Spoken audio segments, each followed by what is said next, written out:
할렐루야! 예수님과 행복한 동행으로 여러분들을 초청합니다.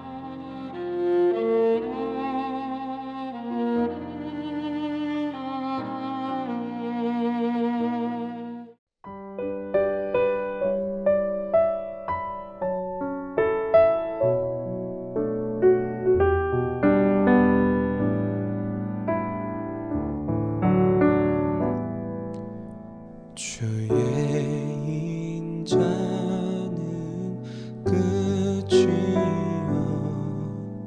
없고 주의 자비는 무궁하며 아침마다 새롭고 늘 새로우니 주의 성실이 금이라 성실하신 주님.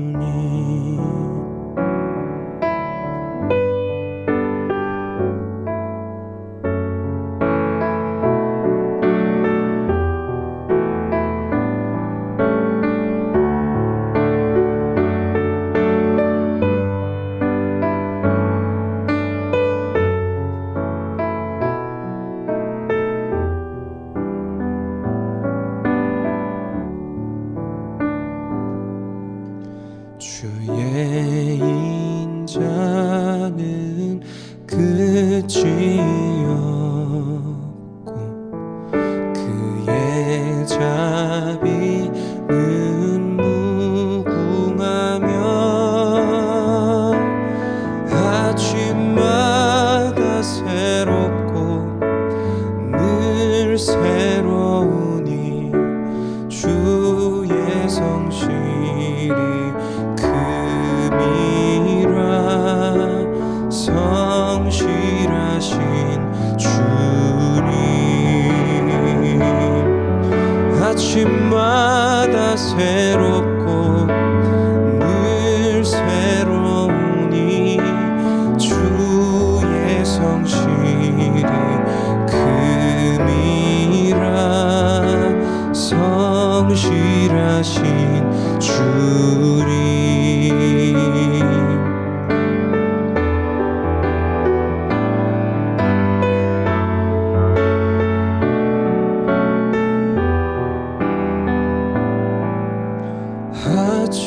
아침마다 새롭고 늘 새로우니 주의 성실이 금이라 성실하신 주님. 성실하신 주님.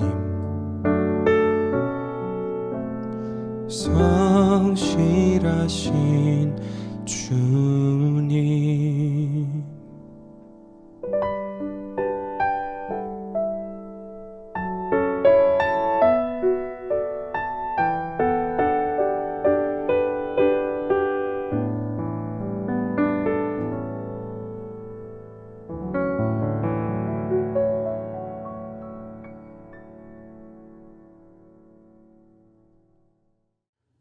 할렐루야! 오늘은 사순절이 시작되는 재수요일입니다. 오늘부터는 생명의 삶 큐티가 아니라 예수님과의 행복한 동행 40일 묵상집으로 현장과 온라인에서 묵상을 진행하게 됩니다. 모든 하나님의 말씀에는 우리를 깨닫게 하고 변화시키는 놀라운 능력이 있음을 우리가 믿을 때 이 새로운 묵상집을 통해서도 주님께서 우리에게 깊은 은혜를 부어주실 것입니다. 2022년 대강절이 그 어느 때보다 우리의 믿음과 영성이 더 깊은 곳으로 나아가게 되는 축복의 시간 되시기를 간절히 소원합니다. 오늘은 사순절 첫 번째 날로 십자가의 능력을 믿는가라는 주제로 말씀 나누기 원합니다. 오늘의 말씀은 고린도전서 1장 18절입니다. 십자가의 도가 멸망하는 자들에게는 미련한 것이요 구원을 받는 우리에게는 하나님의 능력이라. 저도 목회자의 가정에서 모태신앙으로 자라면서 또한 목회자가 되어서 말씀을 전하고 가르치는 가운데 수도 없이 듣고 전한 것이 이 십자가입니다.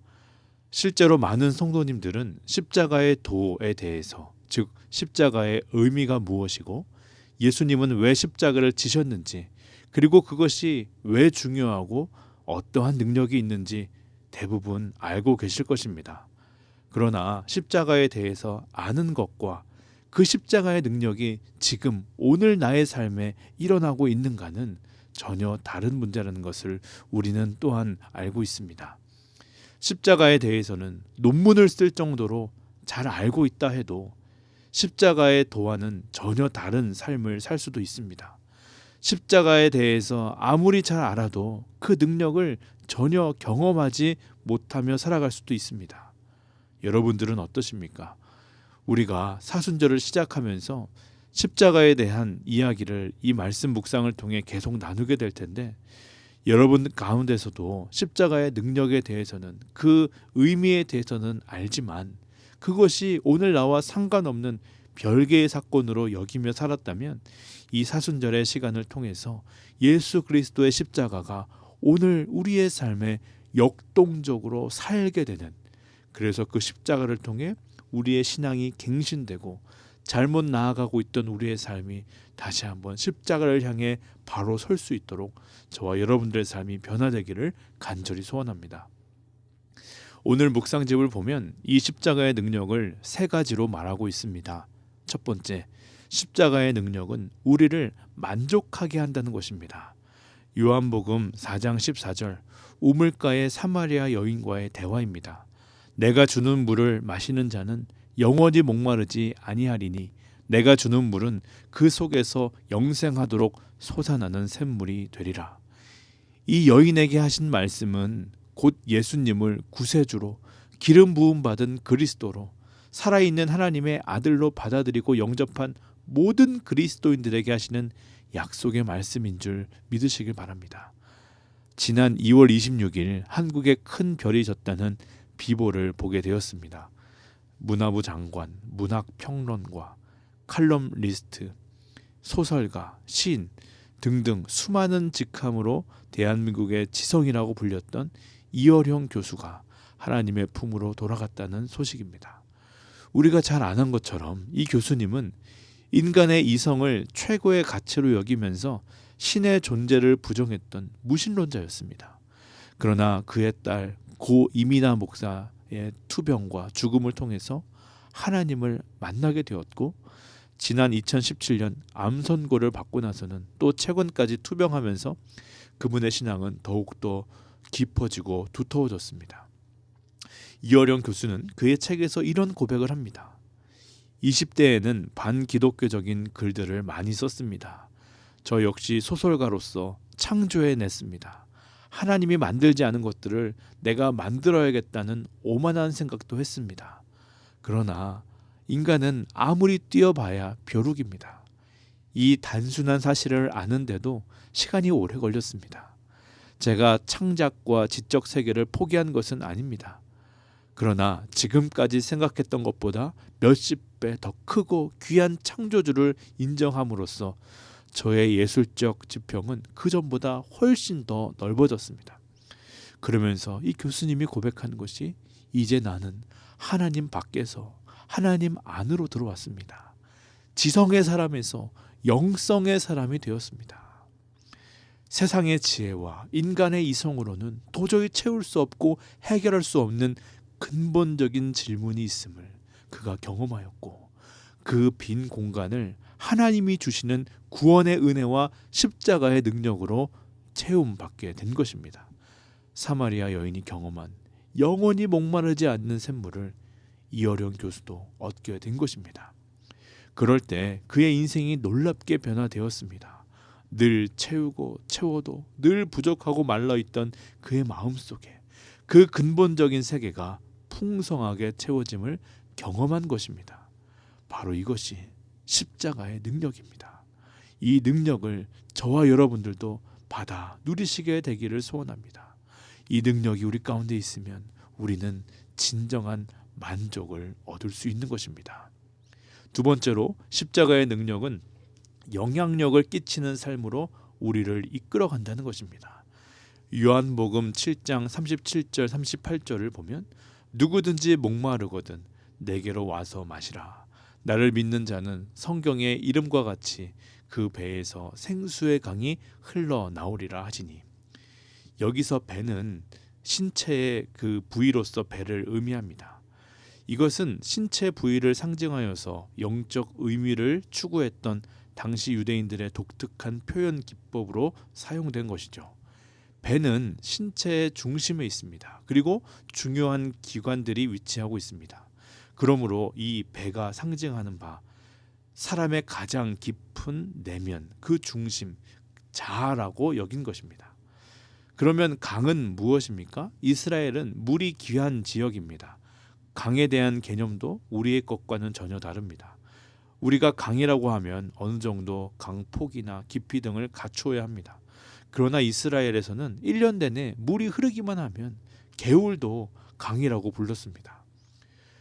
고온다습한 기후에서 물이 계속 흐를 수 있다는 것, 그것은 그 물의 근원이 비가 아니라는 것입니다.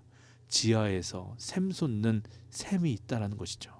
그러므로 그 배에서 생수의 강이 흘러나온다라고 하는 것은 우리의 중심, 그 마음에서 곧 증발하여 사라질 것이 아니라 끊임없이 샘솟는 하늘의 신령한 은혜가 흘러나온다는 것입니다.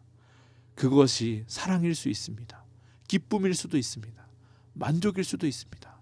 그러한 은혜가 흘러 넘친다는 것입니다. 더 중요한 것은 그 은혜의 샘물이 우리의 배에서 다른 곳으로, 더 낮은 곳으로, 더 필요한 곳으로 흘러 들어가고, 또한 그곳을 다시 차고 넘치게 하는 선한 영향력들을 미치게 되니, 십자가의 능력은 아브라함에게 하신 그 약속의 말씀처럼 우리가 복을 받을 뿐 아니라 우리의 삶을 통하여서 다른 이들 또한 복받게 되는, 우리가 복의 근원으로 사용되는 놀라운 능력임을 우리는 기억해야 합니다. 마지막으로 십자가의 능력은 우리를 승리의 삶으로 이끌게 됩니다. 로마서 8장 35절 이하를 한번 보겠습니다. 누가 우리를 그리스도의 사랑에서 끊으리요? 환난이나 곤고나 박해나 기근이나 적신이나 위험이나 칼이랴. 기록된 바 우리가 종일 주를 위하여 죽임을 당하게 되며 도살당할 양같이 여김을 받았나이다 함과 같으니라. 그러나 이 모든 일에 우리를 사랑하시는 이로 말미암아 우리가 넉넉히 이기느니라. 이 말씀을 다시 보면 우리를 그리스도의 사랑에서 끊으려는 시도가 있음을 발견하게 됩니다. 환난이나 곤고나 박해나 기근이나 적신이나 위험이나 칼이라. 이것이 우리들의 언어로 하면 무엇입니까? 건강의 문제나 사업의 실패나 관계의 문제나 물질의 어려움이나 이러한 것들이 우리를 그리스도의 사랑에서 끊어내려고 한다는 것입니다. 그러나 우리가 그러한 위협과 어려움에도 불구하고 넉넉히 이길 수 있는 이유가 있습니다.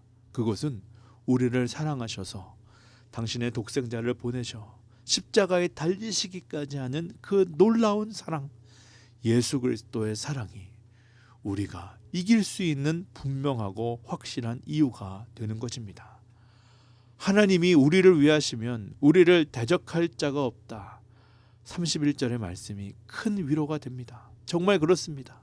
하나님이 우리 편인데, 하나님이 우리와 함께 하시는데 우리가 질 수가 있습니까? 실패할 수가 있습니까?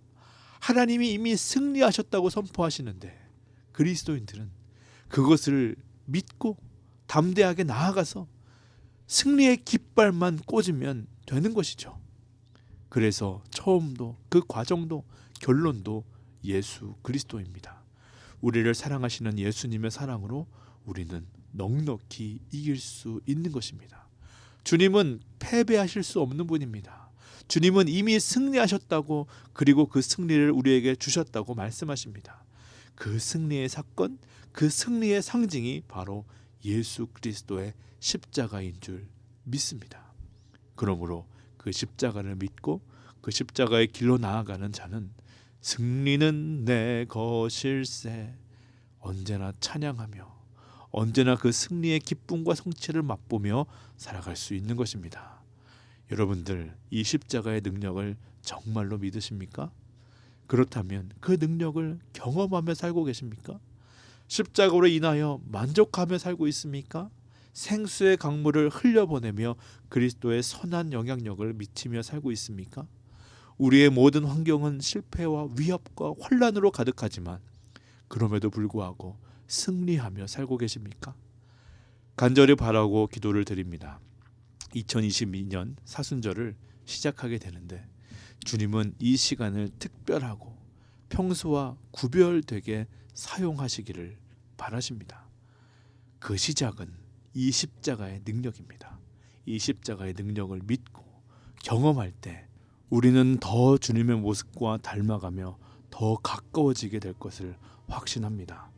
오늘도 이 말씀 묵상할 때 십자가를 향한 확신과 결단이 저와 여러분들에게 분명하게 서게 되기를 간절히 소원합니다. 우리 묵상집을 함께 보면 이러한 질문들이 있습니다. 당신에게 십자가는 어떤 의미가 있습니까? 예수 그리스도를 믿고 당신의 삶은 어떻게 변하였습니까? 이 질문들에 대해서 잠시 생각해 보시길 바랍니다. 그리고 함께 기도할 때 교회만 다니는 사람이 아니라 진짜 예수 믿는 사람 되게 하여 주시옵소서. 십자가를 하나님의 능력으로 바라보는 눈을 열어 주시옵소서. 우리 이렇게 함께 기도하기를 소원합니다. 오늘도 주님 안에서 행복하고 승리하시는 저와 여러분 되시기를 간절히 소원하며 이어지는 시간 가운데 묵상하며 기도하며 주님 앞에 나아가기를 원합니다. 기도하시겠습니다.